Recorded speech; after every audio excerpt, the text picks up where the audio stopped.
चलते हैं और बात करते हैं टीटागढ़ वैगन्स की। टीटागढ़ वैगन ने अपनी इटालियन सब्सिडरी में बड़ी हिस्सेदारी बेची है। टीटागढ़ फिरेमा में इटली की सरकार और यूएई की पीई फर्म ने हिस्सा लिया है। सौदे के बाद अब इटालियन सरकार की 30% और हॉकाई डीएमसीसी की करीब 13% की हिस्सेदारी होगी। ज़्यादा डिटेल्स और इसी एंटिटी की ग्रोथ स्टोरी पर बात करने के लिए हमारे साथ टीटागढ़ वैगन्स के वाइस चेयरमैन और एमडी उमेश चौधरी हैं। चौधरी साहब, स्वागत है आपका सीएनबीसी आवाज़ पर। एक बहुत ही दिलचस्प डील है ये। मुझे बताइए, आपकी ओवरऑल ऑर्डर बुक में इस पर्टिकुलर एंटिटी का कितना कंट्रीब्यूशन होता था? नमस्कार जी। जहाँ तक इस इटालियन एंटिटी का जो कंट्रीब्यूशन था, जैसा हमने अपने प्रेस रिलीज में कहा है कि ये लास्ट 2-3 सालों से अभी इसकी फाइनेंशियल स्थिति जो है वो बहुत अच्छी नहीं रही है, कई कारणों से। एक कारण थी कि वहाँ लेगेसी कुछ कॉन्ट्रैक्ट्स थे जो हम एग्जीक्यूट कर रहे थे और उसको एग्जीक्यूशन में उसमें लॉसेस हमें फेस करना पड़ रहा था, और दूसरी वहाँ कोविड के कारण काफी लॉसेस आए। सो अगर हम कंसोलिडेटेड अपनी जो रिजल्ट्स हैं वो देखते हैं, तो जैसा कि आप देखते हैं कि पैट में हमारे लास्ट 3-4 सालों से कंसोलिडेशन में नेगेटिव रिजल्ट्स आ रहा था, और ये अधिकतर इटालियन सब्सिडियरी के कंसोलिडेशन के कारण आ रहा था। स्टैंड अलोन इंडियन ऑपरेशंस जो हैं वो प्रॉफिटेबल रही है लास्ट 3-4 सालों से, लेकिन कंसोलिडेशन के कारण उसमें लॉस आ जा रहा था जो अब नहीं आया था। जहां तक ऑर्डर बुक का सवाल है, हमारे इंडियन ऑपरेशंस की ऑर्डर बुक लगभग 10,100 करोड़ रुपए की है, और इटालियन जो हमारी सब्सिडियरी है उसकी order book including framework contract जो है वो करीब 500 मिलियन यूरोस की है। In terms of revenue, June quarter में हमारी जो रेवेन्यू थी वो करीब 450 करोड़ रुपया स्टैंड अलोन की थी, और वहां की करीब लगभग 100 करोड़ से भी कुछ कम थी। सो बहुत ज्यादा सिग्निफिकेंट फाइनेंशियल बेनिफिट हमारे कंसोलिडेटेड रिजल्ट्स में इटली का अभी तक नहीं आ पा रहा था। कुछ ओवरहैंग ही अगर मैं कहूँ तो आ रहा था, लेकिन उसकी स्ट्रेटेजिक एडवांटेजेस बहुत सारी थी जो हम मेट्रो में आ पाए, या हम मॉडर्न पैसेंजर ट्रेन्स बनाना जो चालू किया हमने, उसका हमारे इटली का एक बहुत बड़ा इटली ने हमारी बहुत बड़ी भूमिका निभाई।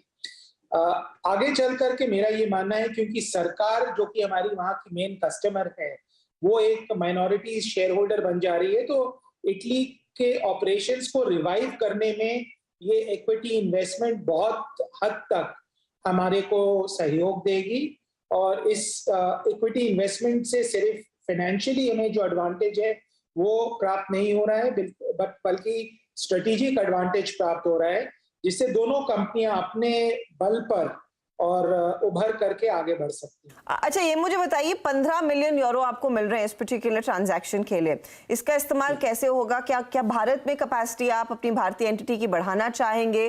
प्लान क्या है?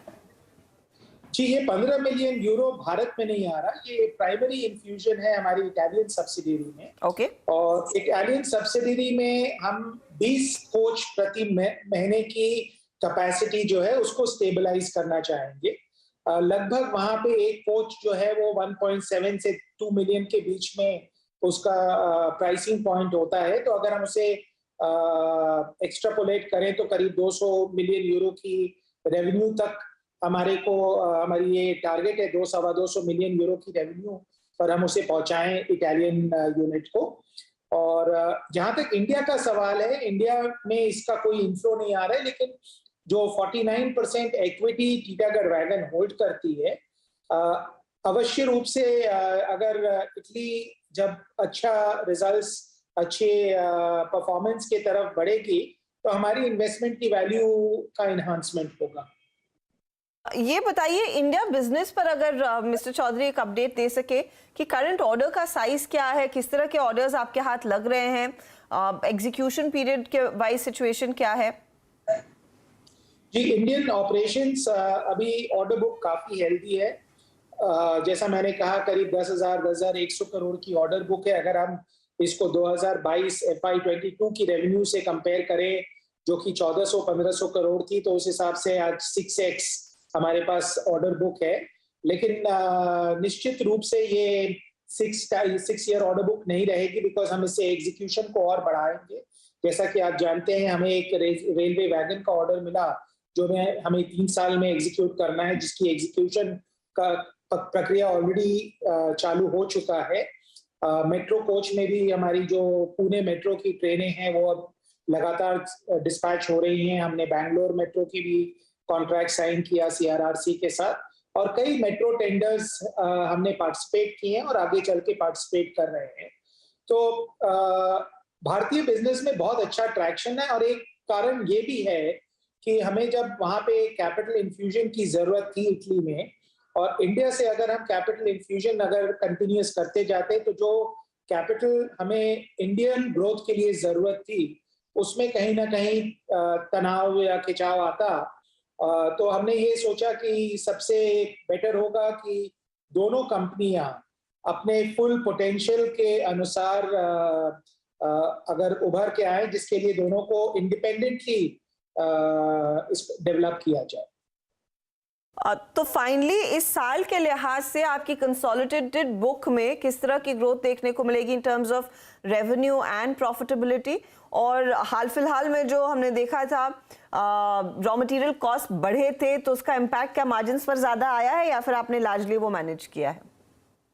जी, मैं आखिरी क्वेश्चन का जवाब पहले दूंगा। जहां तक ये मार्जिन्स का सवाल है, हमारी जो अधिकतर कॉन्ट्रैक्ट्स होती हैं वो प्राइस वेरिएशन क्लॉज के साथ होती है, तो 1-2 क्वार्टर में कुछ इम्पैक्ट आ जाता है, लेकिन ऑन ओवरऑल ब्लेंडेड पीरियड हम 8 से 10% एबिटा मार्जिन मेंटेन कर पाए हैं और कर पाएंगे।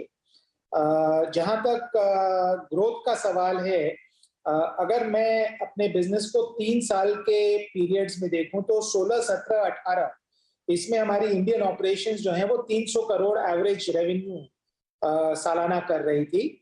19, 20, 21 में के पीरियड को अगर हम देखें तो 1000 करोड़ की रेवेन्यू लगभग कर रही थी, यानी 3 गुना से ज्यादा। और 22, 23, 24, 22 में हमने 1400 करोड़ का रेवेन्यू बुक किया, और 23, 24 में क्योंकि हमारे ऑर्डर बुक का ट्रैक्शन है और जो हमें एग्जीक्यूट करना है, निश्चित रूप से इसमें काफी प्रोग्रेस होगा। अगर मैं पहली क्वार्टर की भी रेवेन्यू देखूं तो करीब 4.5 करोड़ का, हमारा 450 करोड़ का स्टैंड अलोन रेवेन्यू आया है। तो डेफिनेटली इंडियन ऑपरेशंस में एक बहुत बढ़िया ट्रैक्शन है, और मेरा ये मानना है कि ये इंडियन ऑपरेशंस जो जैसे आप कंसोलिडेटेड रेवेन्यू में अगर आप देखें 1900 करोड़ रुपए हमारे पिछले साल का रेवेन्यू था, तो 2/3 उसमें से जो रेवेन्यू था या 3/4 रेवेन्यू इंडियन ऑपरेशंस का ही था। और लेकिन कंसोलिडेशन में कुछ जो वहां की लॉसेस आ जा रही थी, जिसके कारण बॉटम लाइन इम्पैक्ट कर जा रहा था, जो अब आगे चल करके नहीं होगा। चौधरी साहब, always a pleasure speaking to you. शुक्रिया हमारे लिए समय निकालने के लिए, and all the very best business के लिए, इंडियन और ऑफ कोर्स आपकी इटालियन एंटिटी के लिए भी। तो स्टॉक आपकी स्क्रीन पर लेकर आएंगे। आपने एक आउटलुक सुन लिया है, मार्जिन्स पर थोड़ा सा प्रेशर आया था, लेकिन वो प्राइस